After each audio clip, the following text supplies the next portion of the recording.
way, pay my bills off a mixtape. I've been working hard, yeah, I need a big raise. I've been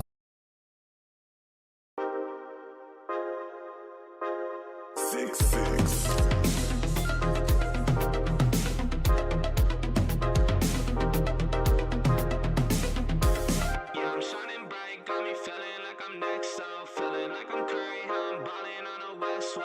If you told me back then, oh, I never would've guessed, so now the way I'm winning, I might have to cut the net home. Yeah, I'm shining bright, got me feeling like I'm next, so feeling like I'm Curry, how I'm balling on the West Wall. If you told me back then, oh, I never would've guessed, so now the way I'm winning, I might have to cut the net, hey. I said I've been saving, dog, let me see the money, hey.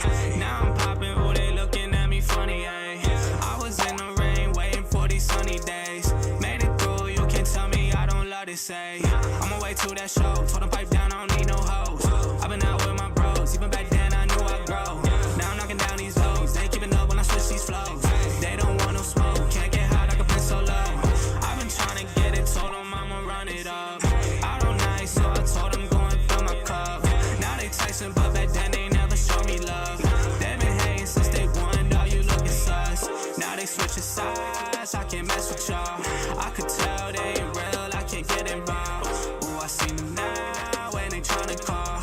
Ooh, this summer's mine, but they tryna watch me fall. Yeah, I'm shining bright, got me feeling like I'm next, so feeling like I'm Curry, how I'm balling on the West Wall. If you told me back then, ooh, I never would've guessed, so now the way I'm winning, I might have to cut the net, oh. Yeah, I'm shining bright, got me feeling like I'm next, so feeling like I'm Curry, how I'm balling on the West Wall. If you told me back then, ooh, I never would've guessed, so now the way I'm winning, I might have to cut the net, oh. Yeah. I'm shining bright, got me feeling like I'm next, so feeling like I'm Curry, how I'm balling on the West Wall. If you told me back then, ooh, I never would've guessed, so I'm on top, really I'm on top.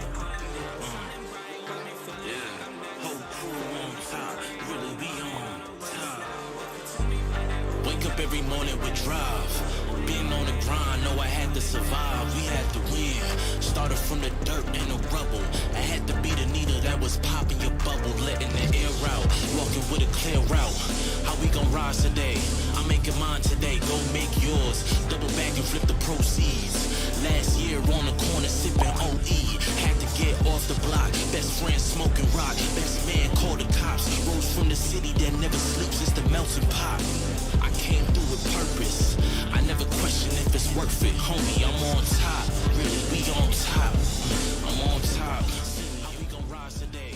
I'm making mine today. Go make yours. Double back and flip the proceeds. Last year on the corner sipping. What is going on, everybody? Let me see if I can get this thing situated. Hopefully everything's working the way it's supposed to be. God knows this would drive me crazy if it wasn't. Let's make sure everybody in there. How we doing? Is audio actually sounding good? I know we had some issues with that the last time I just put this up. Going from doing radio to this and having it ready in time is definitely not the way I wanted to do it on opening night, but it's the way we're gonna do it today. It's opening night, y'all. It's about damn time. It's kind of funny. We got half the normal time, right? That we get in an off season. Even this year, that felt like too much. I mean, I don't know about y'all. Go ahead. Let me know how y'all feeling in the chat. Opening night. We're just back off. The way we're gonna do it today. God, that's an awful preseason. Is anybody feeling really confident still? Half the normal time. The music shouldn't even be playing anymore. You guys still getting music? This year, that felt like too much. That shouldn't be a thing. Burp. Drop that out. There shouldn't be any music playing right now. Definitely shouldn't be getting any echo. Good Lord. Let's try that. New listener to the pod. Hey, man, listen, I'll take new listeners all day, every day. Listen, I've been doing this now for 6 years. Everybody's telling me there's some echo. I think there's some feedback in the system. That's better? Okay, perfect. Thank you. Yeah, there was a little bit of a feedback line. I'm still trying to clean up some audio issues internally. if you guys have caught any of the videos that I've put out lately. I'm still working through a few things on the technical side. So, Adrian, thank you for letting me know, man. I appreciate it. But it's one of those things where it's going to be interesting this season. I appreciate everybody coming in. I'm going to try to do these at least twice a week. It's going to be a little bit difficult to try to make it all come together. For those that don't know my schedule, the way things are working right now because of COVID, normally I'd be at the studio. But to keep things under control, Joe and I are staying home for the first half, and then we're jetting down to the studio at halftime and catching the rest of the game there. We've had a bumpy preseason, to say the least. So, with that being said, how are you guys feeling about the preseason?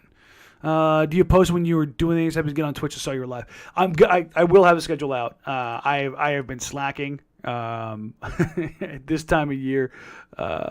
It definitely been busy. There's no doubt about that.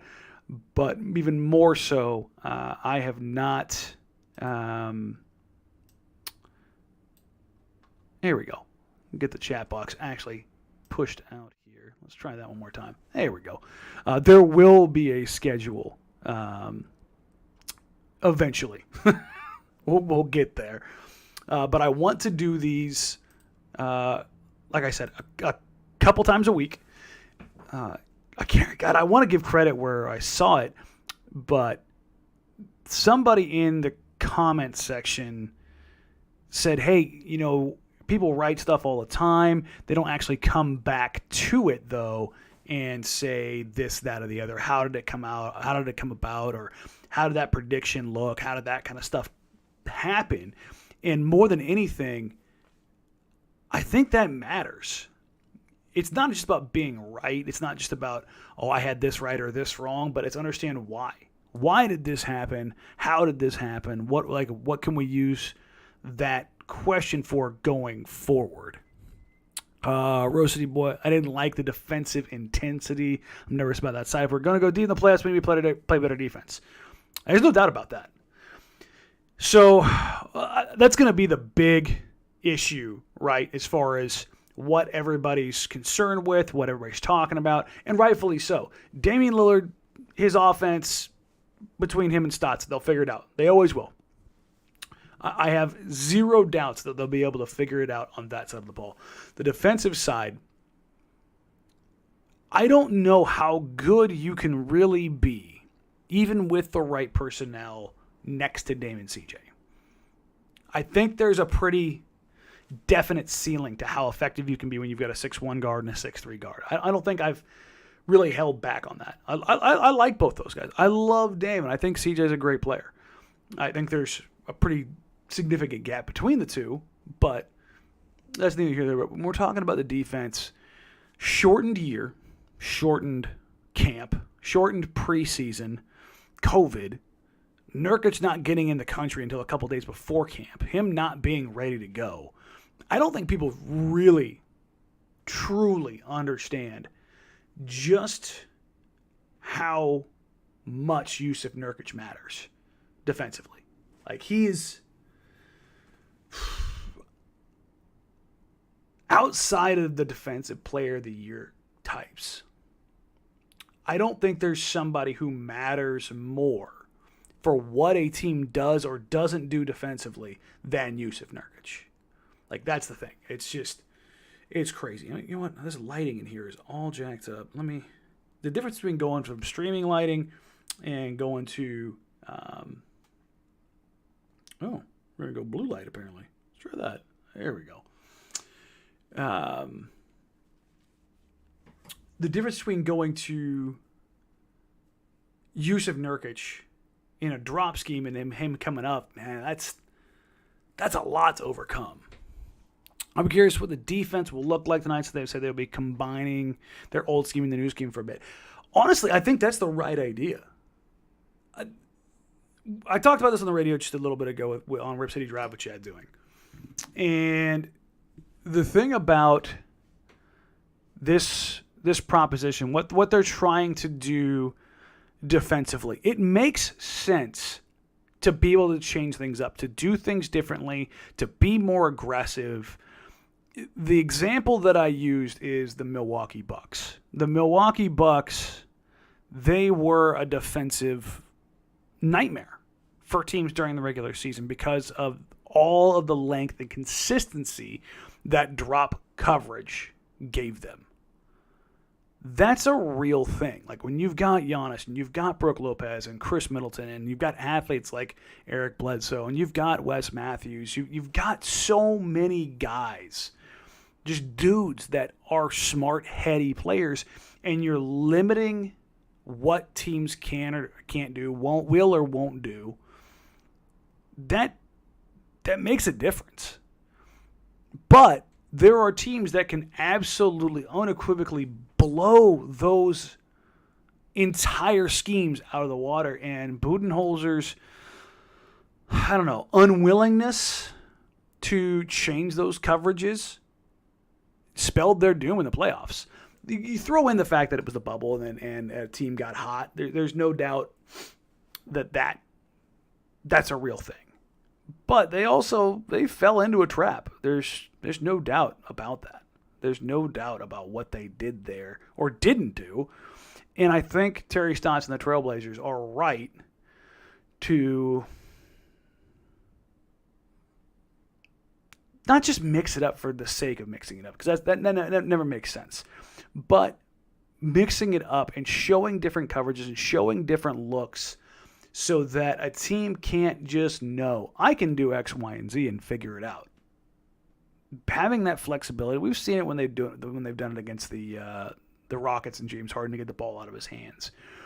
But I think because of how the team is set up, they could be a little bit more aggressive in that respect because the Rockets haven't had wings outside of Harden-esque in that sense to really be able to flush that out. And I think that's where a lot of that comes from. Let's see. I think the defensive side is on Dame and CJ. They got to amp up their defense, and the rest of the team will fall in line. It's not just about effort, though. I've seen that a lot. You just try harder, do this, do that. That's just not defense in the NBA. It can be, to an extent,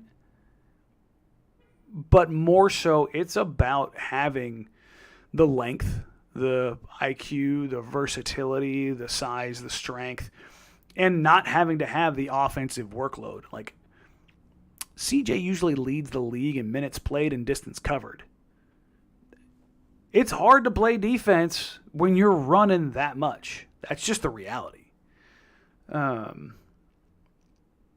Throw in the fact that he doesn't have elite burst or wingspan or reach or quickness, and that all of a sudden starts to kind of pile up on you real quick. So I think it's more about them not being total negatives. I think Dame's a push at this point. I don't think guys hunt Dame. I think if anything, teams come in and they are hunting CJ. That's what they're going to do. Like when they're looking for a mismatch, Dame dies a little bit on a pick and roll coverage, but beyond that, honestly, more importantly to me right now is Jusuf Nurkic. If Nurk doesn't figure it out, if Nurk doesn't get it together, they're screwed. Flat out. Flat out, they are toast. If they don't get it done, if Jusuf Nurkic doesn't get it done, it is done.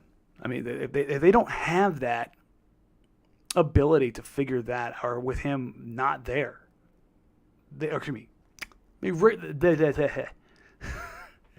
without Jusuf Nurkic, none of the other stuff matters. That's where we're at. So they've got to figure it out with him. And is it Lasseri? I'm sorry, I'm just guessing when it comes to usernames. So training camp was just not long enough for a whole new system. Not the team's fault. No, it's not. But nobody's also going to feel sorry for you either. That's the other part of this. Nobody's going to look at you and be like, oh, this is really... And that's what sucks for Terry Stotts. He finally is like, I will change this up. Like, there's not a secret. I like Stotts. I think he has shortcomings, but I also look at that and go, okay, make the changes, man. And I think it may be a bit of a blessing in disguise of having to roll things back a little bit. So instead of trying to implement an entire new scheme, bits and pieces. That's really all I ever needed to do, was have the ability to change things up from time to time. Just change the page every now and then. Throw a 2-3 out there. Throw a box in 1. Go a matchup zone. Like, I do not want to see Enes Kanter and Carmelo Anthony trying to play an aggressive defense. If anything, throw them in a zone. And pray to God that Melo decides to actually run out and close out on somebody, as opposed to pointing at Enes Kanter, going, no, you. Like, I think that's going to end up kind of biting you in the ass. On that note, I really, really, really hope that Stotts has got a short leash with the Kanter-Melo lineup. It's one of my biggest fears, is that he goes to that well more than they should, which to me is ever. I don't want to see that lineup out there. But if they're gonna run one or the other, I'd rather see Harry Giles out there with them. Be more athletic, be more mobile, have some more playmaking, have some more versatility, because, I mean, that Hood, Melo, Kanter, I don't think I could put together a lineup with less mobility if I tried, like of actual NBA players who are rotation guys. That's nightmare fuel. And asking those guys to try to play an aggressive defense on top of that. I don't know if you guys saw it. Steven Adams once said he was getting ready to check in for the Thunder. It was when Kanter was with the Knicks, and the Thunder were just carving Kanter up in pick and roll coverage, just obliterating him. It was a blowout game, and Adams is getting ready to check back in, and he looked over at Fizdale, who was coaching the Knicks, and said, "Get him out of there. He can't, he can't cover that. He can't play that defensively." And the Knicks sideline laughed. Adams was dead serious, because those that don't know, Adams and Kanter are really good friends. But Adams is such a stand-up dude that he didn't want to see his teammate, or his former teammate, and his friend get embarrassed and barbecued out there in the pick and roll coverage. Like, that's I think it tells you everything you need to know about Enes Kanter and pick and roll coverage. It's not good. And now you're going to try and put him in an aggressive coverage. Like, I know that Denver carved Portland open, but I also think they presented some unique opportunities and problems for Portland, with Jokic being the primary initiator from above the break. When you've got that happening, man, that's difficult already. There's a combination of Jokic's ability and what that does to a normal defense, and then Jokic's ability with Nurkic not giving a damn. I mean, let's kind of call it as we see it. He did not care. He was lethargic. He was oafy. He was slow. And Stotts chewed his ass, rightfully. I think Nurk needs that every now and then, to be honest. I think he responds. There are people in life that just respond. Hell, I'm one of them. Like, I mean, every now and then I need my ass chewed. I can, snap back into it, which is fine. It's going to be interesting tonight, though. It's going to be interesting tonight because it's a much more traditional coverage with Rudy Gobert. So they can go with the double hammer lineup with Derek Favors and Rudy Gobert, or they can stagger the two of them. Either way, Yusuf Nurkic is much more acclimated to dealing with those kind of guys, as opposed to them going to Bogdanovich at the 4, which puts Portland in some pretty precarious situations if they're running Carmelo Anthony at the 4. I not thrilled to see that. If I'm looking at the Jazz right now, I'm really interested to see how Donovan Mitchell looks. Does he carry over his play from the bubble? Like, I've talked to a few people in Utah about this. We talked about it when they drafted Mitchell. I mean, I don't think I need to tell anybody here that I was dumb high on Donovan Mitchell coming out in the draft.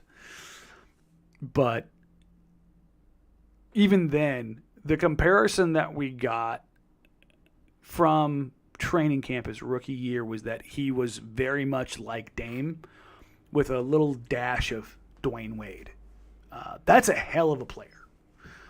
Is he going to turn that corner and be a no BS all-star? Because the guy that we saw in the bubble is a no BS all-star. That's a superstar in the making. That's the guy that small market, absolute monster, throw a team on my back kind of player. That's Damian Lillard passing the torch. Now, Dame's not passing that torch right now. That's for damn sure. But that's Damian Lillard passing that torch going forward. Does anybody think that right now, everybody in the chat, do any of you think that this team is going to get off to a hot start? Does anybody believe that they can get out and get going and establish that level of play? Because I got to say I'm hesitant, especially after what I saw in preseason. And I'm not gonna overreact and go crazy, but I did not like any of what I saw of them preseason from the guys that were supposed to be the guys you could count on. We keep hearing about continuity. And I found it funny. The players that actually looked the best coming out of camp or coming into preseason were the brand new guys.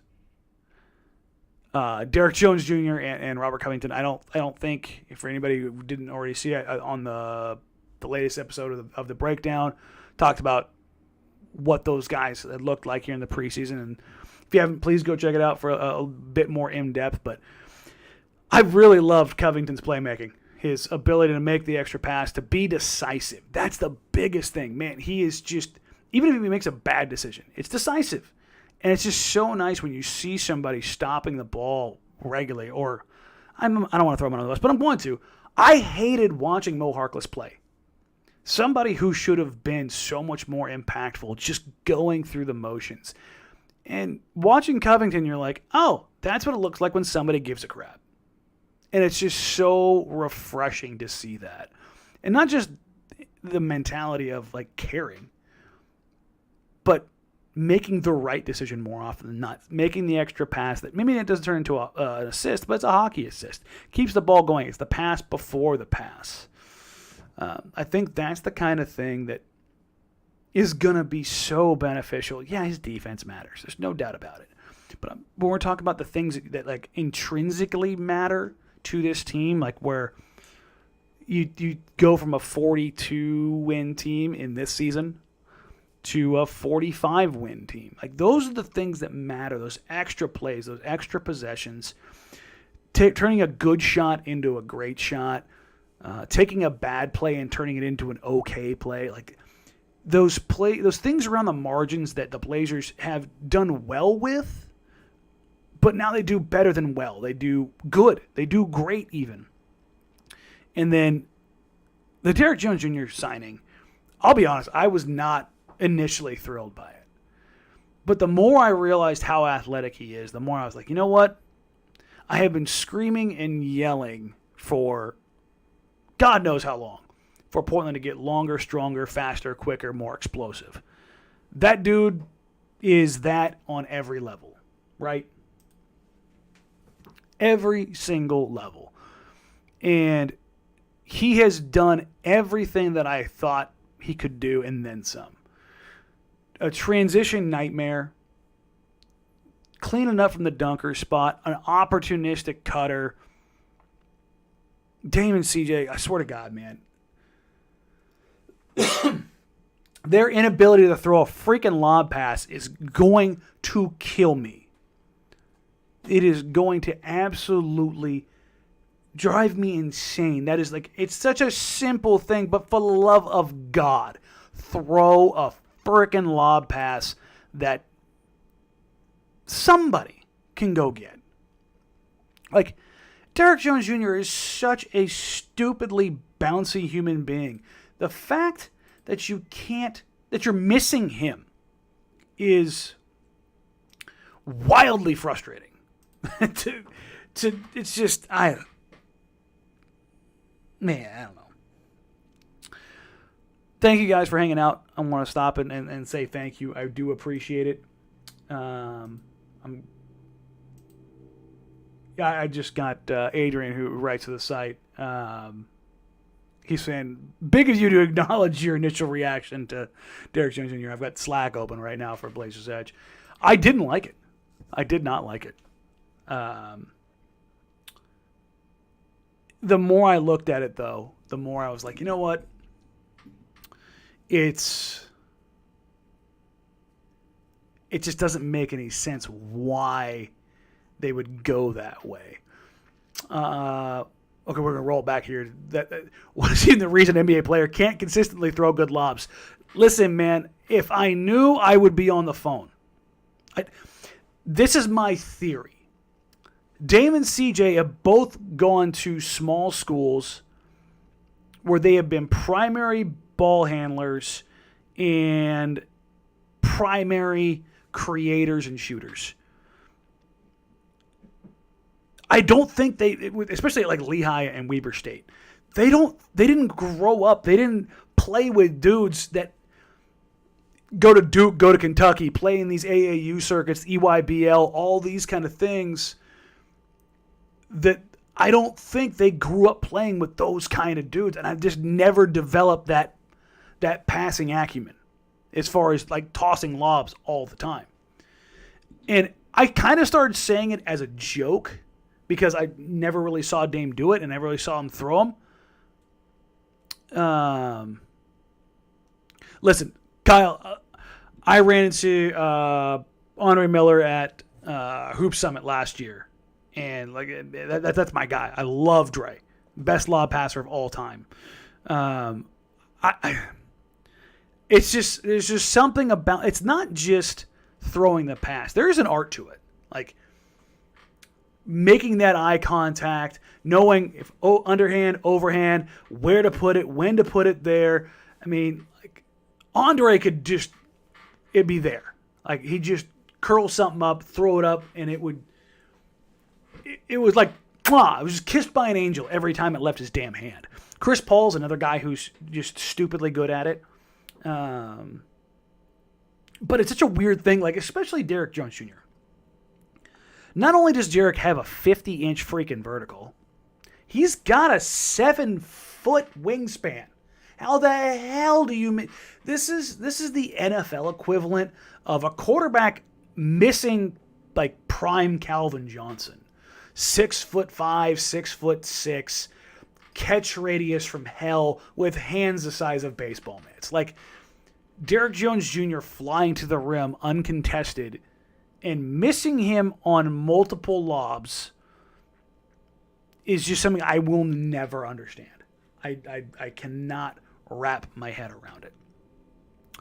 Larry Brooks, you see Barkley bet $100,000 on the Blazers. Yeah, listen.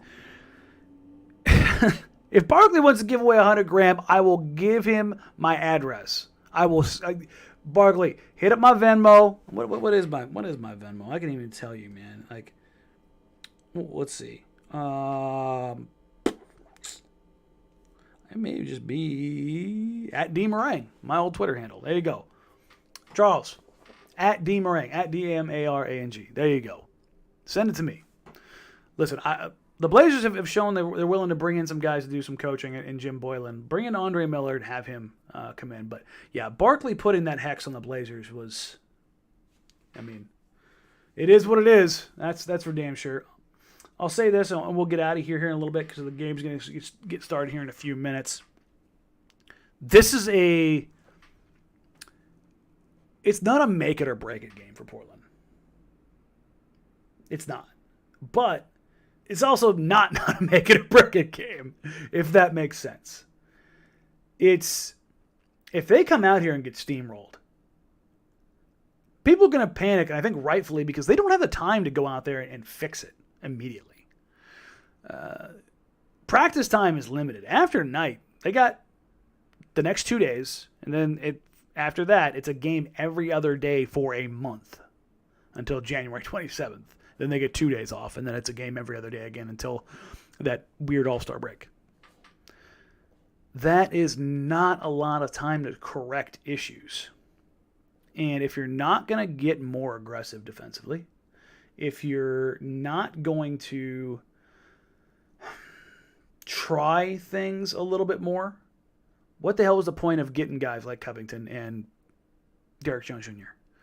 Or having a guy, a little bit of a pit bull, and Gary Trent Jr.? It's going to be interesting to see it tonight, how they contain the guards. You've got Donovan Mitchell getting downhill. His driving ability is elite. How Utah utilizes Mike Conley here is going to be interesting. Does he, taking the ball out of his hands, certainly takes away some of his functionality, but gives them another playmaking element. But you also probably want it more in Donovan Mitchell's hands. So that's probably something to consider. Portland, as I looked on 538, is favored in 16 of their first 20. I don't know if that's the case in reality, but that's what their analytics are showing. So we'll take it. We'll see what's going on. Is anybody willing to match Barkley here and put some money down on the Blazers making the Western Conference Finals? Or I should say, did anybody do so?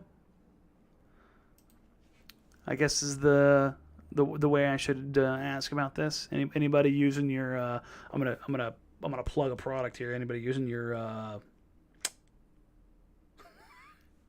Anybody using your? What is it? The Oregon Scoreboard app.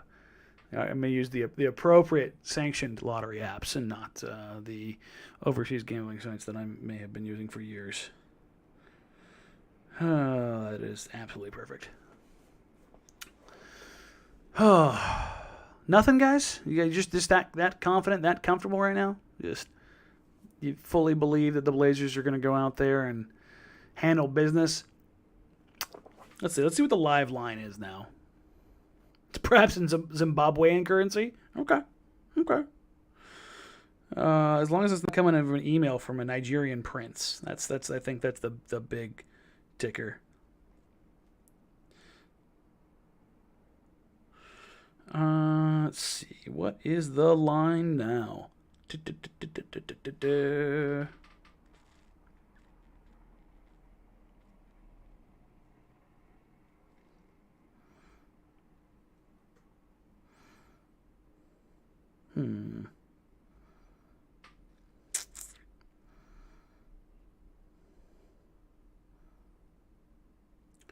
Basketball. Portland.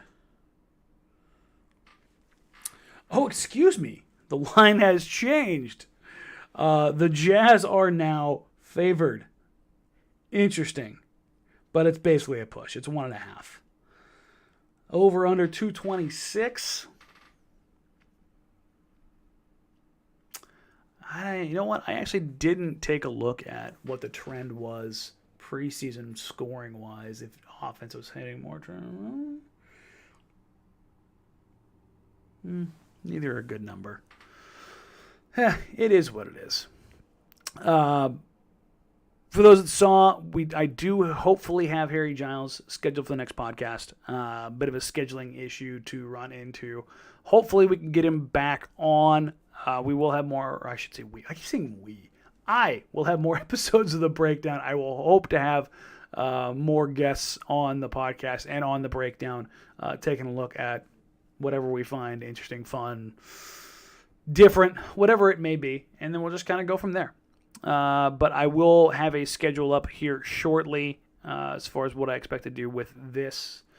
Just a way to kind of hang out, talk back and forth, talk about some things in live time that I don't get to do on the show, that I don't get to do on the podcast, and that I don't get to do on the video stuff. So I look forward to doing this. If you guys have questions, if there's stuff that you want to talk about, shoot it to me. I will work it in every single time. We're about 10 minutes away from tip-off here in a little bit. If you can, please leave your TVs on after the game. No, but in all seriousness, please keep your TVs on. Following the game, Joe Simons and I will be on Blazers Outsiders. We will be there and have your coverage post-game all season long and into the playoffs. And then, yeah, we'll catch you guys there. This is going to be fun. At bare minimum, this season is going to be different. It's going to be fun. It's not the same old, same old. It's a different look. Like I think that's what I'm most excited about, is that it's going to be different. It's going to be fun. You're going to have guys like Jones Jr., Gary Trent Jr.,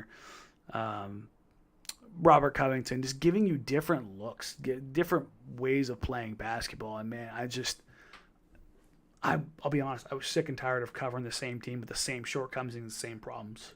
It's refreshing to have new problems. Like that's something I genuinely look forward to, is having new problems. So that'll be fun. All right, we'll wrap it up there. Thanks for tuning in, guys. I do appreciate it. Please like, follow, subscribe. Please. Twitch, YouTube. As long as I can build that up, I can start monetizing these things. As you guys know, I start monetizing things, I make more money, I make more content. That's kind of how the whole thing goes. So I know it sounds corny. I know everybody asks for it, but I'm serious. And if you guys like what I'm doing, please, that it does matter. So if you can, please do so. And we'll catch you guys here in a couple days. Probably do this again. See, maybe I'll do it for the second game. We'll take a look at the first game. That'll give us after Christmas. That's probably what I'll end up doing. I'll take a look at the schedule. I was thinking about doing game 3, but I might do game 2 because that might be easier. But we'll figure it out. Again, thanks for hanging out. I'll catch you guys next time, and enjoy the game. We got 5 minutes till tip off, and we'll catch you guys then. See you later. Bye.